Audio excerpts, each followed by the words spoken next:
Welcome to episode 1 of Malo on Sports. It's been a long time coming, man. Just a platform where we'll be bringing you people in the business of sports, people who have absolutely amazing, deep stories to tell us about their journey in sports, how they aim to give back into the community of sports. That's why we say breaking barriers and building bridges. My first guest today, a friend of mine, Limpopo brother of mine for a couple of years. We're going to be going into the history of how we met, his involvement with regards to sports, a journalist par excellence. Tiyani, welcome, Mabasa. How are you doing, my brother? Oh, very well. It's an honor for me that you bring me on to the first show. I appreciate it and looking forward to it. It's been a minute. I mean, you and I haven't seen each other. We were talking in the car for what? 3 years, 2 years? You've been... 2 years. Where have you around. Been? I've been in Polokwane, Okay. Working for Magesi FC, digital space. Now I can't be running around with boys and girls crowding their space, trying to come up in the world of journalism, football journalists. Sure. Give them space. Sure. I always knew it was gonna go there. Always knew at some point I'll have to make way for others to come in. But I remain very much of football in South Africa.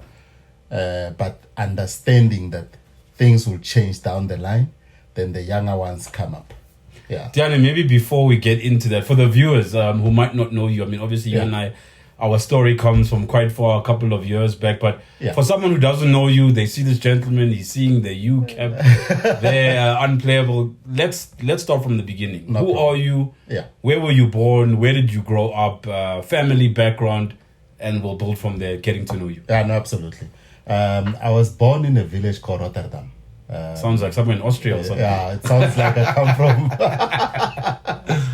the Netherlands, and honestly, I hate that name with some passion because Why? How come? It doesn't represent where we come from. Okay. We are Tsonga people, Sure. and then now you have an Afrikaans name. Okay. And you know Makes what? sense. You know what makes it worse? We don't even know the meaning of it. Okay. That's the problem. Sure. Maybe if you know the meaning, then you can accept it. You see? So what if it means hurricane in English? In another language. This thing is coming. Knowing where you're from and the names associated to it. Yeah, so I was Very born important. there. And now, I'm quite old now. I'm 44. I was born on the 16th of June, 1981. And the name Tiyani comes from when my grandmothers, from both sides, they I was very sick when I was born. And they said, you have to be strong for this boy, So when you say be strong in my language, you say Tiyani, but to a couple of people more. And then, I almost didn't make it apparently. Wow, okay. Yeah. Deep. I'm lucky to be sitting there. 100%. So because, when I was born, I was very sick. I don't know what was the problem, but they took me to, I'm grateful for the way things have changed. Because back then, the clinic was always 3-4 villages away. Sure. So now when they took me, it's 2 elderly people walking, I don't know how many kilometers, Sure. but when you travel by car, it's like probably 30 minutes, 40 minutes. Sure. And they had to take me there for medical attention.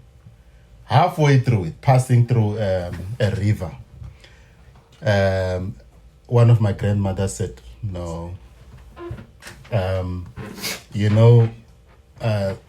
it's over with this guy because Wow. when they checked me, they put me in front and they see because I was at the back, and then now when they put me there, they're like, no, he's gone. Wow. Yeah, they accepted that I was gone. Okay. So my maternal grandmother, she said, no, it can't be. Then they passed by the river there and they put some water and I went up. They're like, oh, no, we have to go. He's with us. Wow. Tiyani, So that's deep. so we had to go, and I survived. Played football at school, I'm assuming? Sports at that young age? Every day. Okay. We played football every day. Schools football at the time was big, Sure. but we're not really a part of it.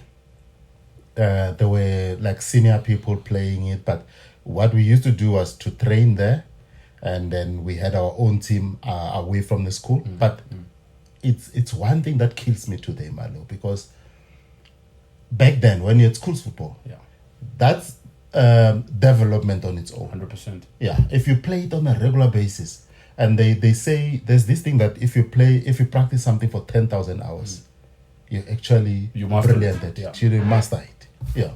So, but now you don't have that anymore. Back then we used to have that, and whether you were good enough or not, you'll still play. 100%. So it took you away from the drugs, the alcohol. That's why today, if you sit there, I'll never ask you for beer because 100%, I don't drink. I don't smoke. But we now it's a lot of changes. So I grew up there.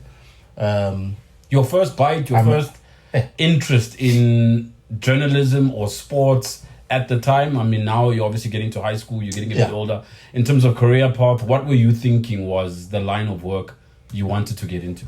Yeah, remember we come from poor villages. Yeah. We went to school, but we had no idea what we were studying. Even when they mentioned the only thing that people actually aspire to become, a teacher, a nurse, and that's it. So everyone was going that route, Because of exposure, you aspire to what you see. We never knew about these other things until when I was about 11 years old, around 92, when there was a magazine called Soccer News. My dad was a big football fan.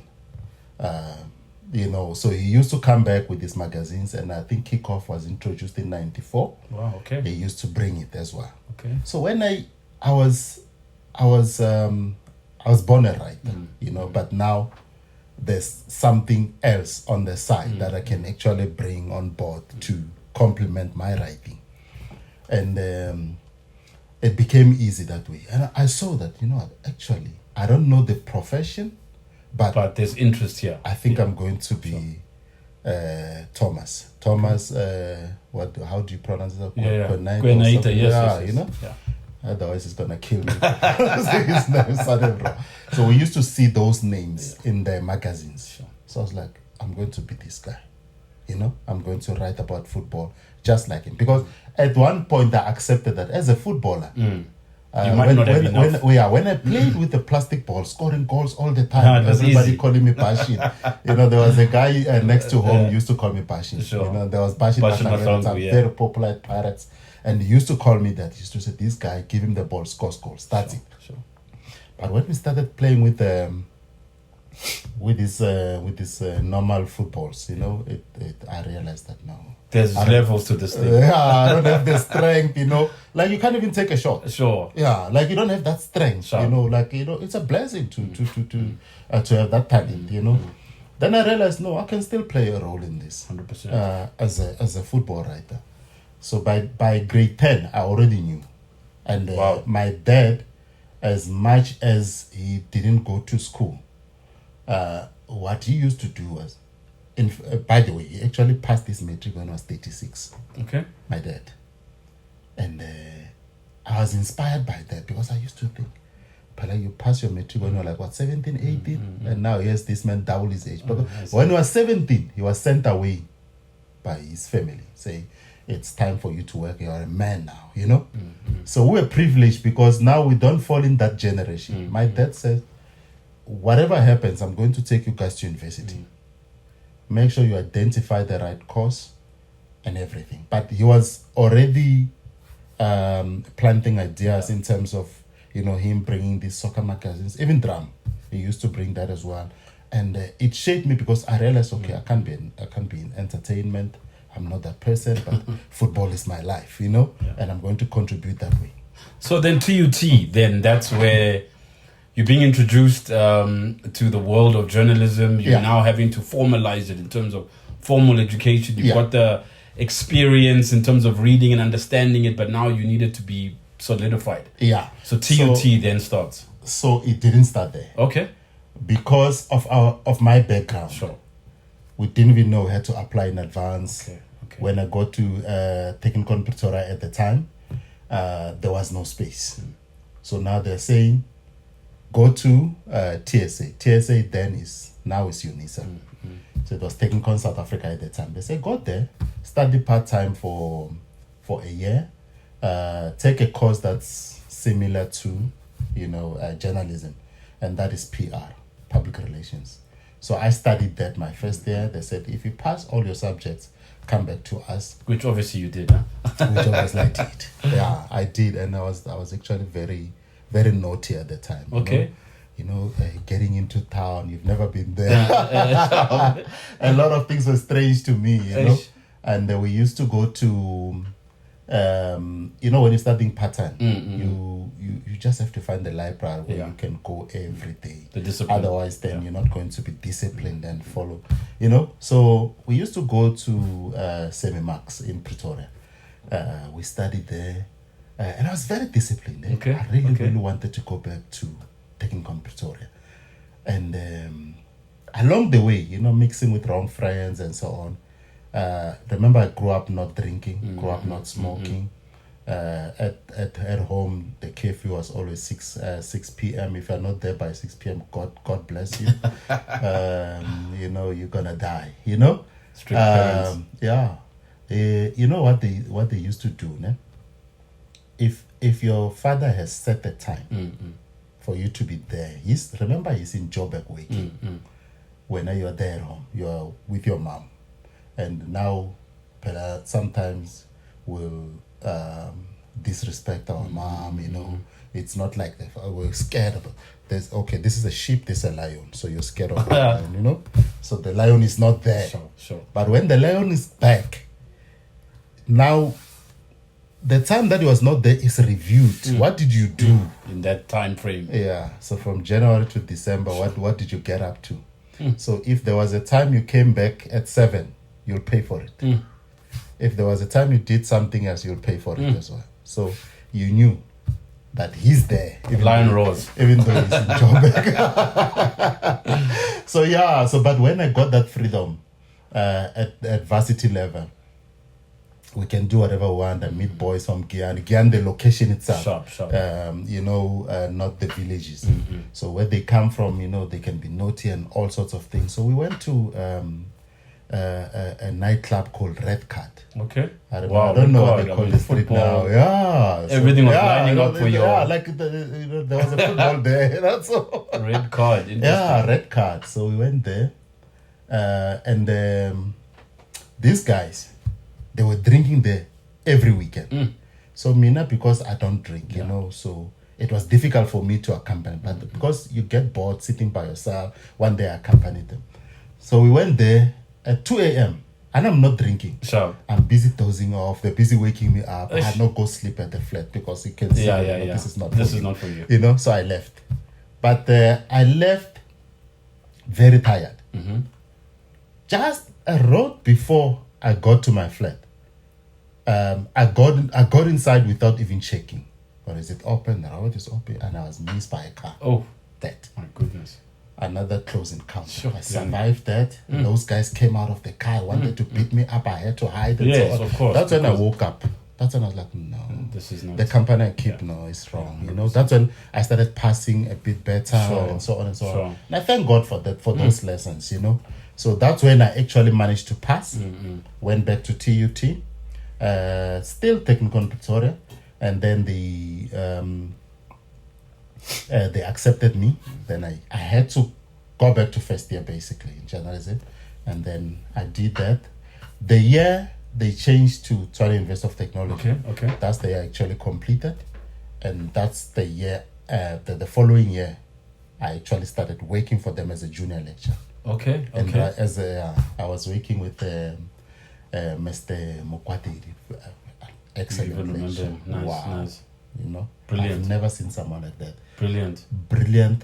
If you know Maskepe Matsevan, who works for Power FM, sure. That's his uncle. Oh, brilliant. Okay, yeah, nice. Wow. A father figure, an excellent lecturer. I don't know how to describe him, but he was godsend. I used to do a lot of wrong things working with him, but he was still like a mentor Yeah. for you at that time. Yeah. I would think, you know. Yeah, like in 3 months into that job, I got a freelance gig with Latum, Soccer Latum. Okay. So now I have to like sometimes run away from work, do my interviews, you know. I see. And yeah, Your time at Laduma, I mean, big publication at the time. Yeah. How was that experience? What did you learn? How was the public? Now you're in formal work, corporate at that time. Yeah. Publications print was everything. So we go back to, you know, if things are aligned, if things are meant for you, and if God has created that path for you, that's it. You know, and my application to the editor, Peter Dutoy at the time, could have easily been interpreted as arrogant. I'm arrogant. And things like. So because I said to him, I read Laduma, front page to back page, everywhere. Religiously. So I know what you're missing. Yeah. And I can come in there. And he calls me, he says, talk to me. Who is this young child? Yeah, who's this guy talking like that? And you know, it gave me that opportunity. I remember my first interview with Andrea Renze. Great gentleman. I was very scared. Nervous now, I mean, very nervous. At that time, I mean, and it was to make matters worse, it was not a face-to-face interview. It was over the phone. Okay. And this is a Bafana legend. Legend. Yes, 100%. And he's giving me the interview. So for the first 15 minutes of the interview, I'm still pinching myself, you know. Is he talking to me? You know? What was the brief? Was there a tournament at the time? Was there a game that happened on the weekend? So what general conversation, you know. Okay. So they say his current club, Bafana as well, was always going to be in the mix, you know, playing overseas. Things like that. And you are writing while he's obviously talking so that you can give a report back. I'm glad you say I was writing because exactly that's what I was doing. I'm assuming, you know? that. And those are some of the things I changed from the beginning. Okay. To say a pen cannot compete with a mouth. That's just my view. So I like that. if you are talking and I'm writing, there's no way I'm going to quote you word for word. I get you. And I realized that I'm going to misquote people. I get you. Then I bought myself a recorder. Okay. Even back then. And back then, I come in and I'm the only one with it. You know, not disrespect to the others. Yes, you know, I just realized this has to change for me to do my interviews properly. And quickly you gain the trust of the people you talk to, because if I've spoken to you and when I read the interview, it's word for word. You know, I can hear myself talking there. I'm going to rewind, playback, pause. Exactly. And nothing is missed. And some of the guys along the way, they actually appreciated that because the last thing you want is to be misquoted, especially when on controversial matters, you know. And one of them was Teko Modise. Okay. Yeah. I'm a big fan of him. Okay. Well spoken. He'll never give you a runaround on interviews. Where was he playing at that time? At the time, this is obviously pre-Pirates. Pre-Pirates. Pre-Pirates. Yes, at Supersport United. Got to know him from there. Went to Pirates. Okay. Yeah, but we really formed a bond. Relationship. Pirates. He was not one of those that you'll arrange an interview with him and then he wouldn't show up. If he doesn't want to talk, he will say to you, "No, Tiyani, maybe give me a call in 2 weeks. You know, let me just review some things." But he was always there. Okay. Always available. Okay. Yeah. So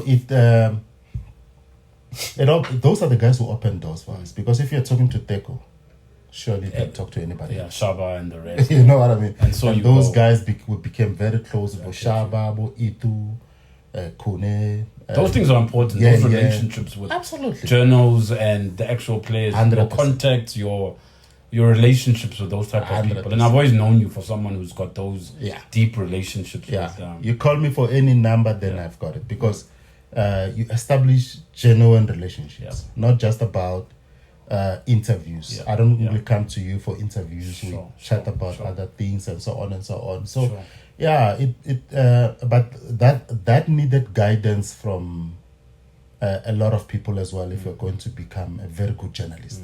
And when I was at Laduma, there was Peter, excellent. There was Clint Dropper, excellent. The late Vuyo Soko, excellent. Then up and coming people who are starting out just as you're starting out. Sure. Vuyani Joni, excellent. Sure. I worked with Sipo Kekana, the best of the lot, in my opinion. Even in administration, there was a lady called Jacinta. Jacinta was like the sub editor, and she was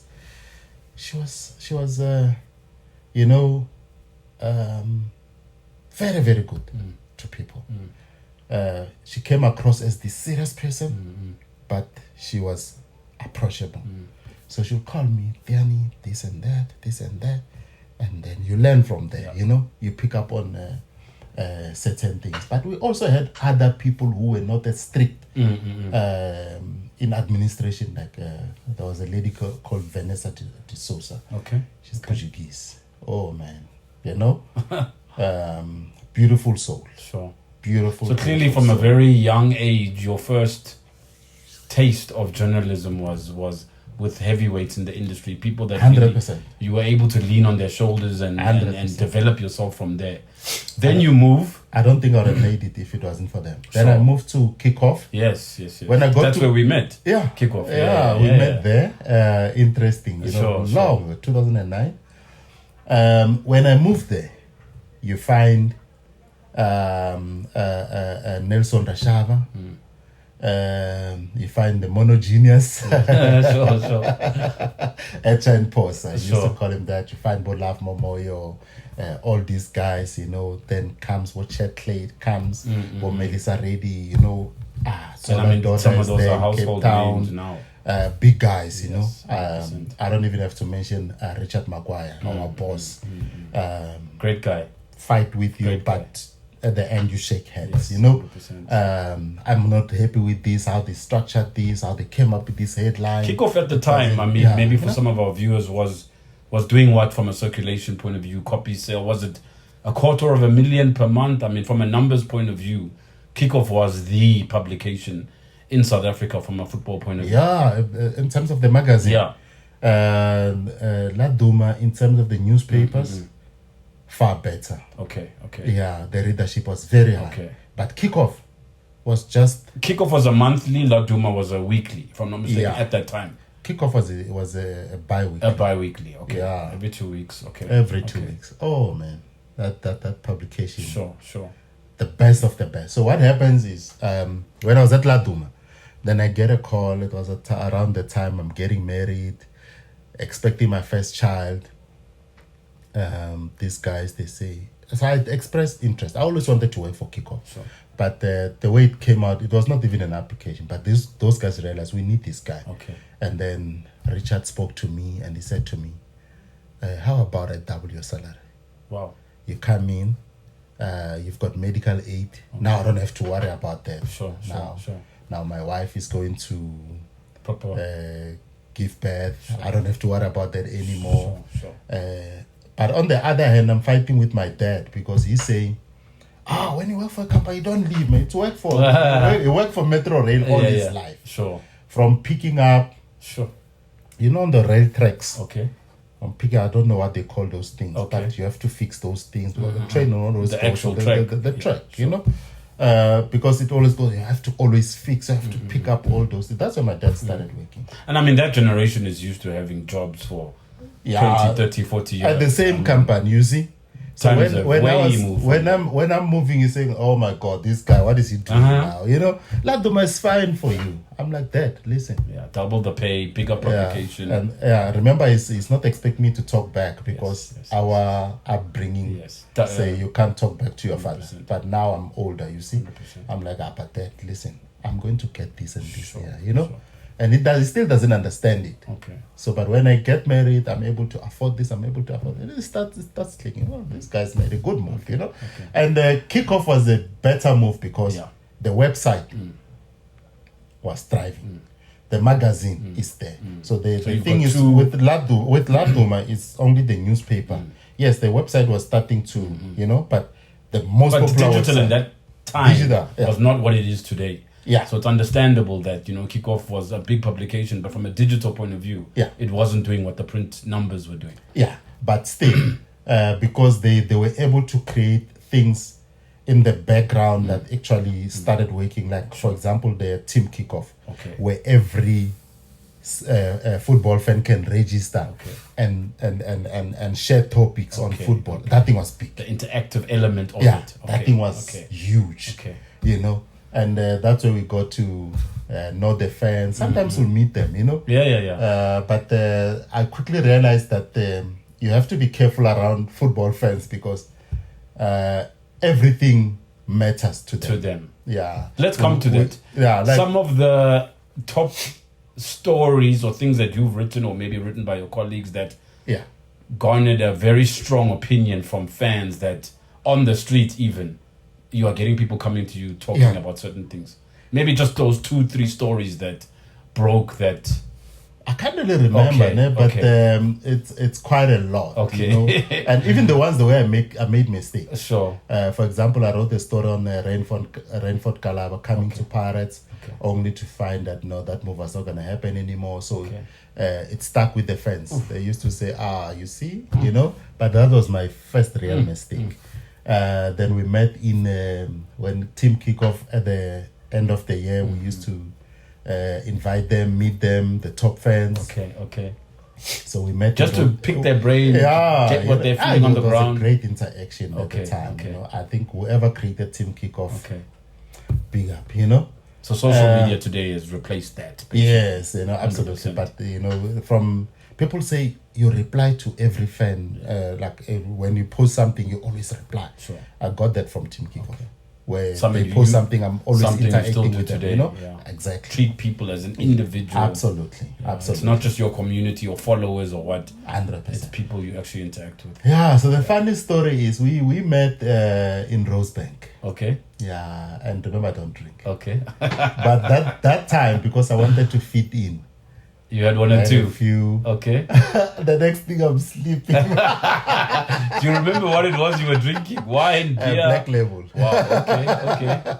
I was drinking Black Label. And that shows how long that brand's been in football. Yeah, it kicked me. Yeah, it kicked me very bad. Okay. So I was sleeping there. They took pictures of me. They say, this guy. Is this the guy writing our stories? Yeah. So that's when they got to realize that these guys are just the same as us. Yes. We're putting them here, but they are here with us. So we had that relationship. That's why we started meeting in other places as well. Became good friends, big guys, great friends.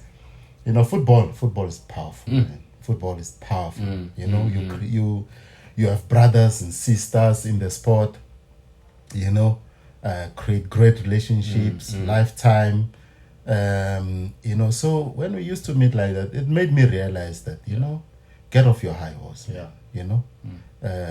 Be on the level of these guys. Communicate them with it on a regular basis. You guys were basically as big as the players. Yeah, absolutely. To the fans, you guys are. 100%. You are bringing the sport to life through the publication 100%. And the media 100%. Platform. Yeah, 100%. Sure.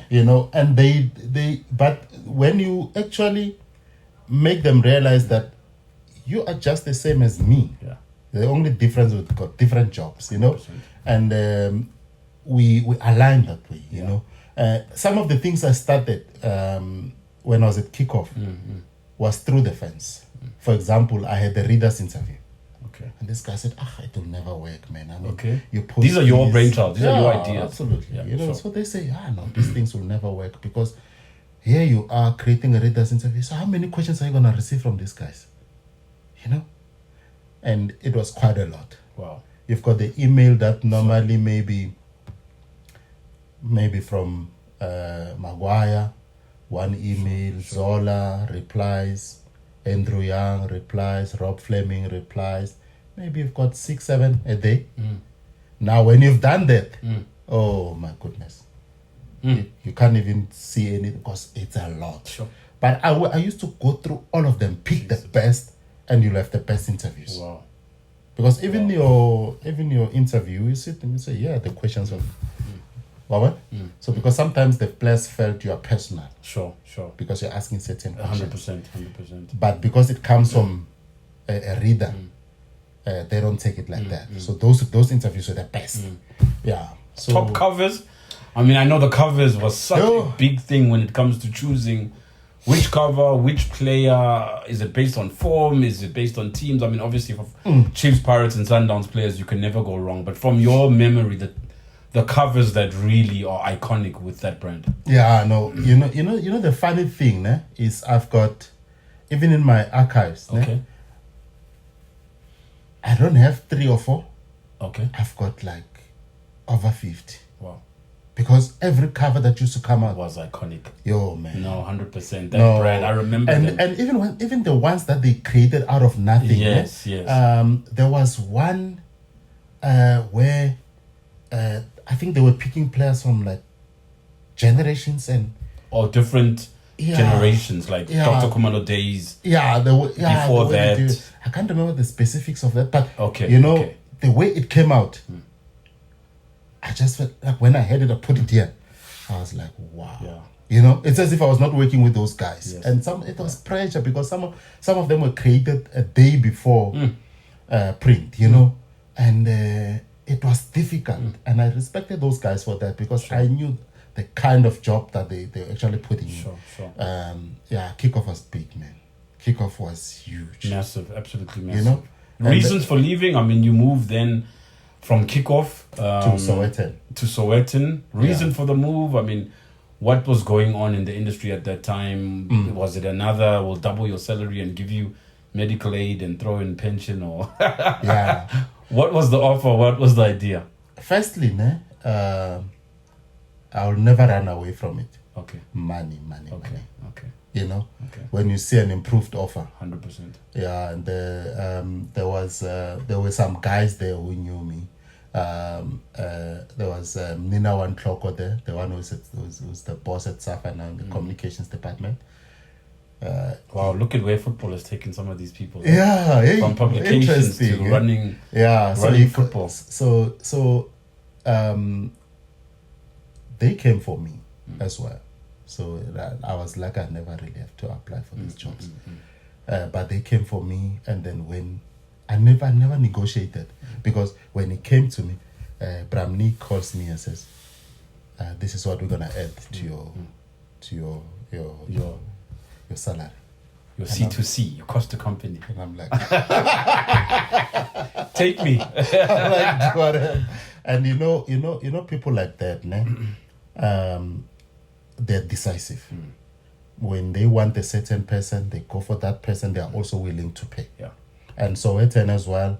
We grew up reading Sowetan. Yes. Big, and it was always one of my dreams to work for them. And when they came, it was an easy decision to say, I've had my time with Kickoff. It's been 7 years, and this is a bigger opportunity, offer. Platform. Yeah. As much as you start to move away from the website kind of the daily interactions, the hourly interactions, things like that. Now you're working for a daily newspaper. Yeah. It's a different ballgame. Yes. Deadlines constantly every day. 100%. Yeah. So now, but the thing is, it's challenging. It's a challenging environment. You don't go there if you're not good enough. Yeah, 100%.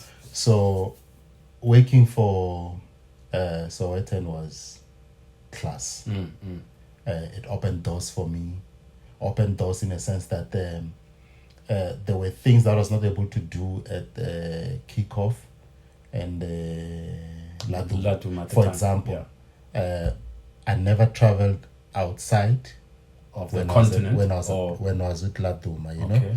But when I was at Kickoff, I got an opportunity. I remember I went to Sudan. Okay. Bafana were playing there. Okay. But that was 1 or 2 trips. But with Sowetan, I started to move a bit. Continentally or on the globe? Continental. Okay. Like I'll Bafana Games, Caf Champions League, whatever. Caf Champions League, finals.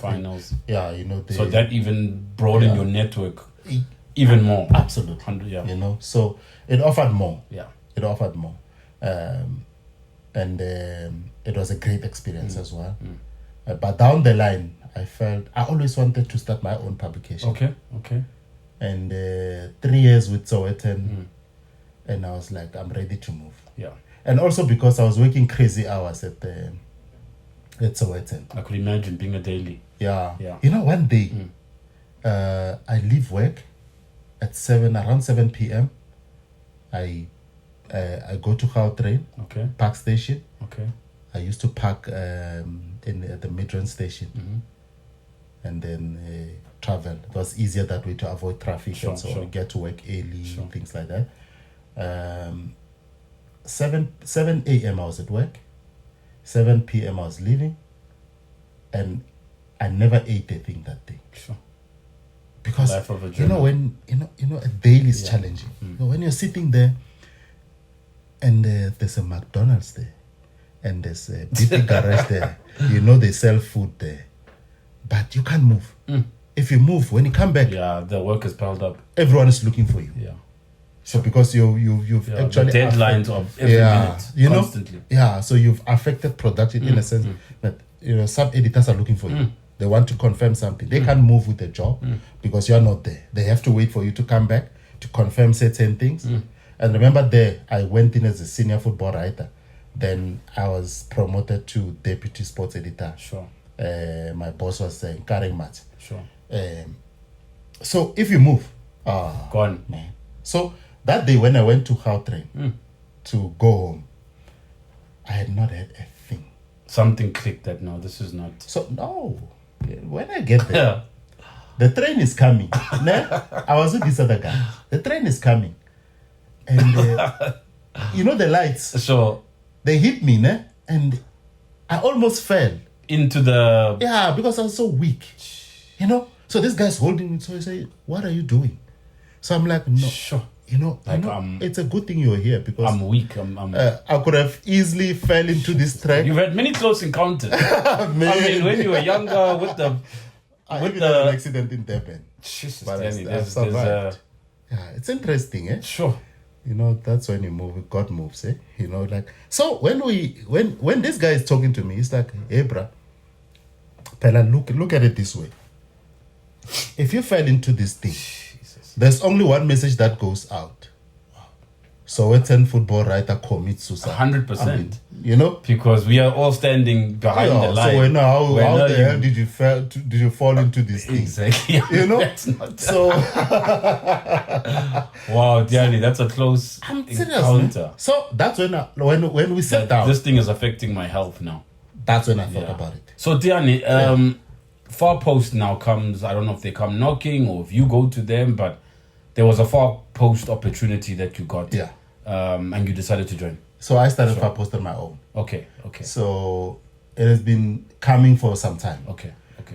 In fact, I thought when I'm 30, I'm going to leave the Yes. other companies Yes, and start yes. my own thing. Okay. And Far Post was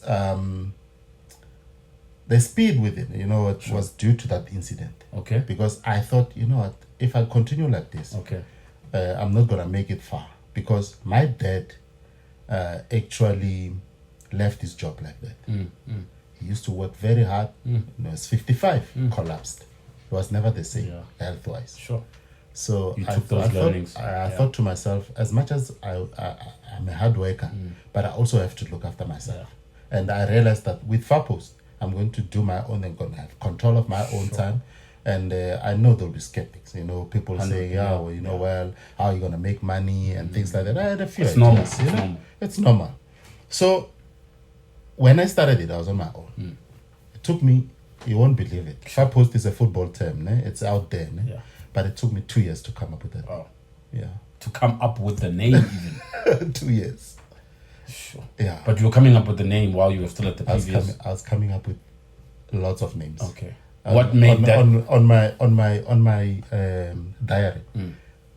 I had like 15 plus names. Okay, and then narrowed it. Ibolale too, or this and that. Okay. All these things, but I thought it doesn't come out right. Okay. You know. Okay. The day I came across Far Post, I was like, yo, This is it. I struggle to pronounce words, ne? Some of these words, but this is so easy. Far Post. Yeah, And no, I was like, it's okay, a brilliant name. I'm going with it. Okay. And I knew Far Post, every commentator is gonna mention it in every match, and imagine that there's a publication out there on it. Yeah, that's so I was like, because it talks to the sport. And when I check overseas, they don't have it. There was some company, I can't remember what they were doing, but it was not football. Okay. It was Far Post something else. But it might not have been sport. But this one is strictly football. Okay. And then came up with it, and then, like I said, God moves. Then I get a call from one of these guys in Limpopo. He says to me, listen, there's a guy who actually wants to invest in football, in a football publication. Wow. And I referred him to you. Wow. And he gives me a call. Wow. And initially, I just wanted my own thing without anybody. Yes, without a partner. I used to avoid him a bit. And he said, one day he got out of me. He said, what's the problem? And I came up with some story. And he said, I'll sort it out in 5 minutes. Wow. He sorts it out and he said, okay, then what's your problem? What's the name? Yeah. Tell me your I said, no, there's no problem. He said, okay, let's meet and talk. And everything is there. Provides everything I ever needed. Financially and otherwise. Financially. He said to me, where do you want your office? How many cars do you think you can have? How many channels do you think? I said, this thing is moving at a fast pace. Okay. He wants to build with you. Yeah, so we built it, and it was great. It was fantastic. Disagreements there and there, but normal. Yeah. Eventually we parted ways. Then came Unplayable. Unplayable, I took 1 day to come up with a name. Okay. Yeah. Why 2 years with Purpose for the one, but literally 1 or 2 days? Sometimes I think it was a mental block with the initial one. I see. But Unplayable, I just check football terms. I'm like, no, Unplayable. Yeah. And I go to an interview with Robert Marau, and we're talking about Far Post. Why am I leaving Far Post and all those things? Okay. And then he says to me, so now that Far Post is out of the picture, what happens to you? And I said to him, I'm starting another publication. He said, when? I said, tomorrow. Wow. I said, Saturday. Yes. I think I was with him on a Friday. Okay. And I said, no, Saturday. Okay. And then he must have been shocked. And then he says to me, Saturday, you mean tomorrow? I said, yeah, tomorrow. He said, so tomorrow you'll have a publication. Sure. I'm like, yeah. It's like, no. Yeah, he doesn't. It wasn't registered. I understood that, he doesn't believe that. Sure. So, but the guy who designed the Far Post logo is the same guy who designed Unplayable. Okay. Yeah. Okay. And it was, some people are just brilliant at what they do, 100%. And when he designed Far Post, I was working with him. He was working at the Sowetan building. And for a month, we were at loggerheads because he didn't want to change some of the things. And I said to him, stay with it. I'm not going to pay you. Yes. I get you. Because I wanted Far Post, F, capital letter, R-A, small cap, R, small cap, P, small cap. And it's not powerful. I see. F-A-R, capital, P, capital. It comes out different. It's like whoever did the Africa Maibuye and the 100%. Those logos are the same. Exactly. But some things you can see. Yeah. And with Unplayable, he said to me, okay, this thing, I look at it. You say it's a football publication according to you. Yeah. But according to me, it doesn't come across as a football publication. So what do you do to show that it's a football publication? And I said, throw the ball inside you. Definitely. Have to have that. And they said, really? I said, I'll try it when I get home. That's... Yeah. And then so someone looking at it automatically knows exactly what is this thing about. So that's when you realize, Malo, that some of these things, it's not through your own thinking, brilliance, or anything like that. It's God's path. Yeah. You can tell, this has nothing to do with you. Lean not on your own understanding. Yeah, exactly. Because you can't come up with some of these things just like that. Yeah. No way. Yeah. Sometimes it's a gift that you have. Sometimes it's a gift that you have, and you appreciate that. And that's how it started. And it's good going. And I've seen since the Far Post days, I've seen a lot of publications that are starting out. Sure. Where now, you have your big publications and so on and so on. But the so-called small publications are actually very much in the conversation. The active. And which is great because you think to yourself, by starting Far Post, you inspire others as well. You know, Definitely. Other people starting other publications, they inspire others as well. And that's exactly what South African football needed. Because the football publications belong to the the big the media wide houses, companies. If we Media may put it 24, like that, the you know? Nespresses. Yeah. Yeah. Break away from that. Also have black companies coming through. Even though at the beginning it doesn't appear as companies, Sure. but in future as it grows, 100%. it turns. Tiyani, I'm glad, and in wrapping up, we're talking about this because part of what we want to do on this show, our tagline is building barriers, breaking bridges, is a young Tiyani who's listening to this, who's saying, how can I follow in your footsteps? How can I take the baton that you've left and move forward? Where is journalism going? Where's football journalism going? Where is this industry as you see it going? Maybe sum it up for us in terms of everything you've learned up to this point. Where can the next generation take the things that you are doing commercially as well? Because remember, people have to make a living out of this. This is a great question. And I hope the young ones are listening as well.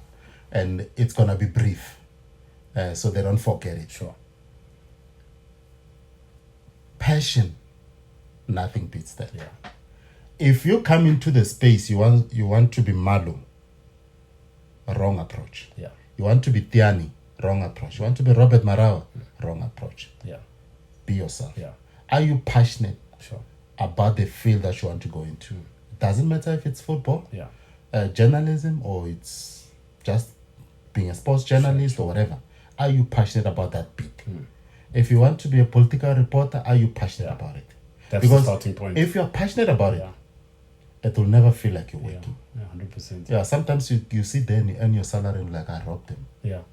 You know? But when you actually look at the work that you put in, you realize, no way. Yeah. I actually deserve more. Definitely. But it comes through your passion. If you go into anything that you're not passionate about, forget about making it. Forget about making it a success. Yeah. Forget about it.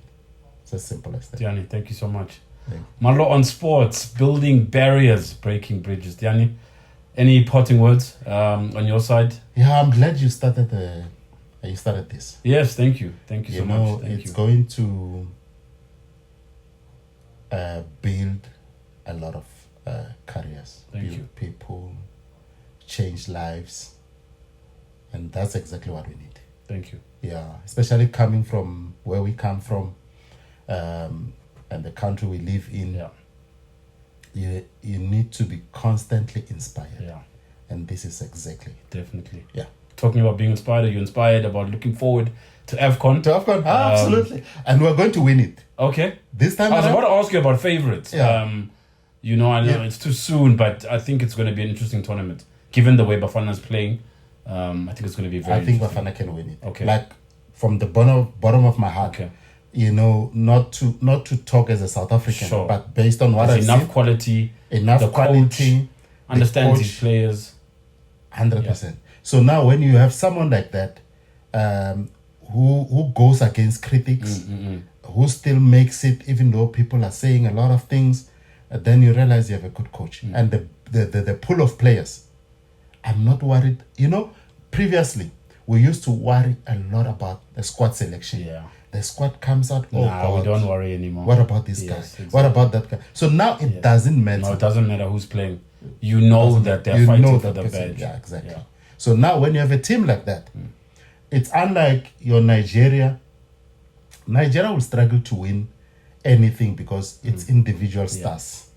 I have to show I'm a Osimhen. Osimhen, yeah. I'm a Definitely. Iwobi.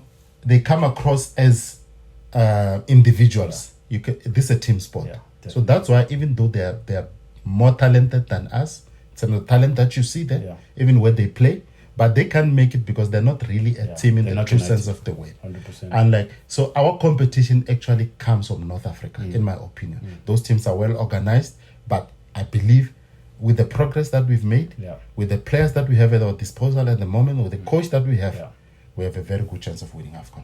AFCON 2025. Tiyani, thank you so much. Thank you very much, man. Great stuff.